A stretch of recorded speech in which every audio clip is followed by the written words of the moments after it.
안녕하세요. 2024년 6월의 투자 전략을 알아보는 시간입니다. 오늘도 글로벌 증시의 현황을 함께 살펴봐 주실 최철호 차장님께서 나와 계십니다. 안녕하세요. 안녕하세요. 안녕하세요. 국민은행 WM 투자상품부 최철호 차장입니다. 네, 차장님, 이제 여름의 시작을 알리는 6월입니다. 어떻게 한 달간 잘 지내셨나요? 네, 화창한 날씨 속에 잘 지내왔습니다. 5월에는 공휴일이 많아서인지 유독 시간이 빠르게 지나간 것 같습니다. 네, 그렇죠. 저도 지난 5월은 시간이 정말 빨리 지나간 것 같아요.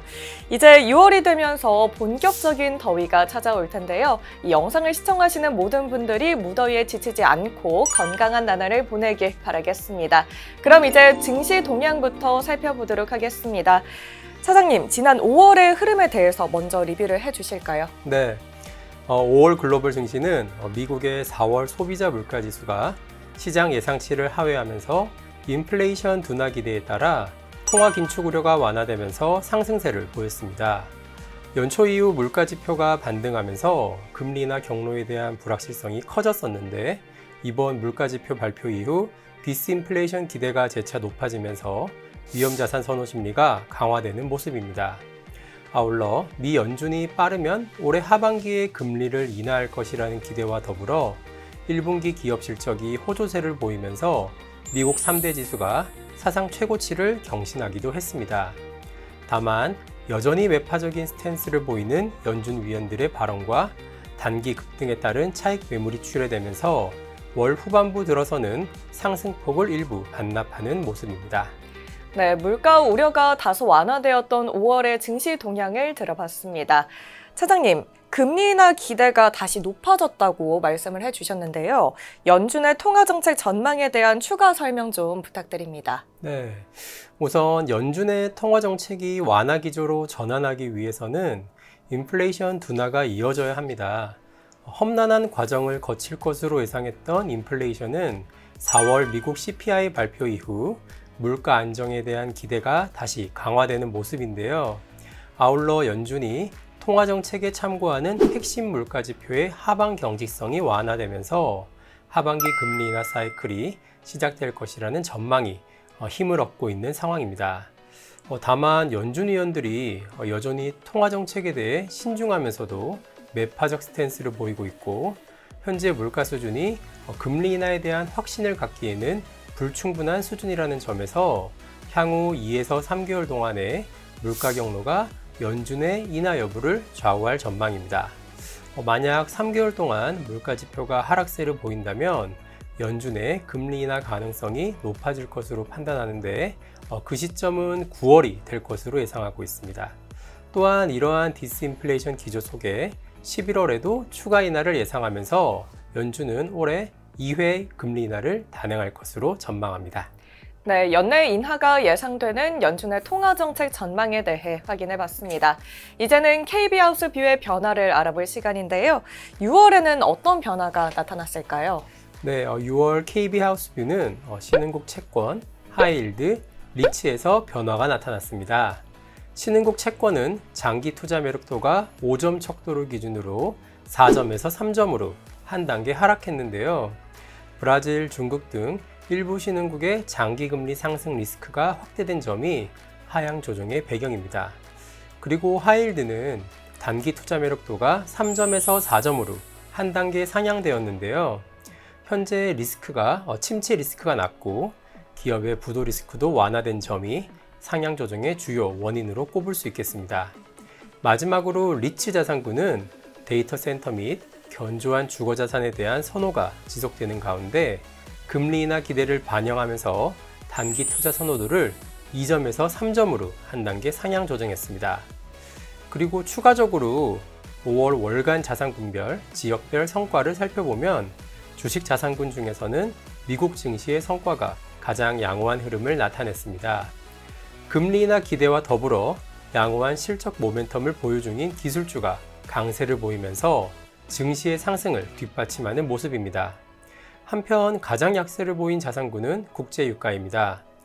불과 1개월 전만 하더라도 지정학적 리스크 확대 우려로 강세를 보였던 국제유가는 지정학적 리스크 완화와 수요 회복 지연에 따라 $80를 하회하는 흐름을 보였습니다. 네, 6월 KB하우스뷰의 변화와 미국 증시와 국제 유가의 흐름까지 살펴봤습니다. 차장님, 앞서 미국 증시를 설명을 해주실 때 이 기술주의 강세를 언급을 해주셨잖아요. 이러한 흐름이 계속 이어질 수 있을까요? 사실 그동안 글로벌 증시는 인공지능 시장의 성장 기대가 상승세를 이끌어왔다고 할 수 있습니다. 하지만 올해 들어 경제 및 기업 이익의 피크아웃 우려가 확산되면서 이러한 흐름이 계속 이어질 수 있을지 의구심이 높아지는 모습입니다. 실제로 미국 GDP는 소매 판매와 고용 지표가 둔화 조짐을 보이면서 하반기에는 성장세가 점진적으로 약화될 전망이 대두되고 있는데요. 이와 더불어 증시 상승을 주도해온 기술주의 이익 성장성도 정점을 통과했다는 우려가 높아지고 있는데 추가적인 마진 개선 기대가 약화되고 있기 때문입니다. 하지만 지난 5월 중순 발표되었던 엔비디아 실적에서 확인할 수 있듯이 기술주는 견조한 이익 모멘텀을 바탕으로 양호한 흐름을 보일 것으로 예상하고 있습니다. 우선 챗GPT-4o가 출시되면서 생성형 AI가 더욱 고도화되고 있습니다. 이러한 생성형 AI의 발전은 반도체 산업에서 새로운 수요를 창출하면서 꾸준한 성장으로 이어질 수 있다고 판단하고 있습니다. 또한 이익 모멘텀도 여전히 상승세를 이어가고 있습니다. 특히 AI와 관련된 반도체 기업들은 이익 전망 상향 조정 속도가 다소 낮아지고 있지만 EPS 전망치의 절대 금액은 꾸준히 증가하고 있는 모습이기 때문입니다. 네, 그렇다면 추가적인 질문을 하나 더 드리고 싶은데요. 기술주가 워낙 많이 올라와 있기 때문에 이 불안을 느끼는 투자자들이 많을 것 같습니다. 랠리가 꺾이는 시점 어떻게 판단을 해야 할까요? 네, 굉장히 중요하고도 좋은 질문인 것 같습니다. 앞서 제가 설명드린 AI 산업에 대한 수요가 약화되는 신호가 나타날 경우에는 기술주의 상승 랠리가 꺾일 가능성이 있을 것 같습니다. 또한 AI 테마와 관련 기업들이 시장의 눈높이를 충족시키지 못하는 실적을 발표할 경우 밸류에이션 부담이 높아지면서 매물이 출회될 수 있다는 점을 유의할 필요가 있겠습니다. 따라서 매 분기 실적 시즌마다 AI 관련 주도주들의 실적과 가이던스에 더욱 주목해야겠습니다. 네, 추가 질문에 대한 답변까지 들어봤습니다. 자, 그럼 이제 6월 글로벌 증시는 어떻게 전개가 될까요? 우선 6월에는 FOMC를 전후해서 시장의 변화가 나타날 것으로 전망합니다. 우선 FOMC 이전까지는 시장이 연내 금리 인하에 대한 기대와 매파적 연준에 대한 우려가 혼재하면서 뚜렷한 모멘텀 없이 물가지표 등의 결과에 따라 제한적 흐름을 보일 것으로 예상합니다. 하지만 FOMC 이후 증시의 변화가 예상되는데요. 이번 FOMC에서 물론 정책 금리는 동결될 것이 유력하지만 함께 공개되는 점도표를 통해 연준의 올해 말 금리 전망을 확인할 수 있기 때문입니다. 만약 연말 목표 금리가 기존 4.6%에서 4.9% 수준으로 상향 조정된다면 금리 인하 시기가 다소 지연될 수 있다는 우려가 높아지면서 위험자산 선호가 다소 약화될 수 있다는 판단입니다. 다만 금리 인상 가능성은 여전히 제한적이라는 점에서 회의 결과를 시장에서 매파적으로 받아들일 것인지 혹은 예상치에 부합하는 것으로 받아들일 것인지에 따라 시장의 변동폭이 달라질 전망입니다. 만약 매파적 결과로 해석이 된다면 현재 증시가 금리 인하 기대가 과도하게 반영되어 있다는 점에서 일부 조정이 불가피할 것으로 예상합니다.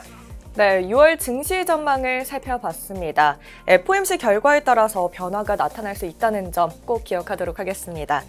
자, 이제 마지막으로 6월에 주목해야 할 이벤트는 어떤 것들이 있을까요? 네, FOMC에 대해서는 앞서 충분히 설명을 드렸기 때문에 다른 이벤트 두 가지를 말씀드리겠습니다. 먼저 6월 12일에는 미국의 5월 소비자 물가지수가 발표될 예정입니다. 인플레이션이 둔화되기 시작했지만 아직 연준이 금리 인하에 대한 확신을 갖기에 충분한 수준이 아니라는 점에서 향후 2에서 3개월 동안 물가 지표에 대한 꾸준한 관찰이 매우 중요한 상황입니다. 따라서 물가의 둔화 추이가 지속되는지 확인할 필요가 있겠습니다. 두 번째로는 6월 27일에 미국 대선 공개 토론이 예정되어 있습니다. 보통 11월 대선을 앞두고 9월 이후에 세 차례 진행하던 기존의 관행을 깨고 6월과 9월 두 차례 공개 토론을 진행하기로 합의하면서 대선 레이스가 본격화될 것으로 전망하는데요. 현재 지지율은 트럼프 전 대통령이 우위를 보이고 있는데 대선의 향방을 결정지을 경합주 6곳 중 5곳에서 트럼프 전 대통령이 바이든 현 대통령을 앞선다는 여론조사 결과가 발표되었습니다. 바이든 대통령이 경합주에서 밀리는 것은 인플레이션, 멕시코 국경, 가자지구 전쟁 등으로 지지율이 하락했다는 분석이 제기되고 있습니다. 따라서 바이든 대통령은 예년보다 빠른 공개 토론회를 통해 지지율을 끌어올리려는 노력을 할 것으로 예상하고 있습니다. 네, 6월의 주요 이벤트로 미국 5월 CPI와 미국 대선 첫 공개 토론 일정까지 확인해봤습니다. 오늘 준비한 내용은 여기까지입니다. 7월에 다시 찾아뵙겠습니다. 감사합니다.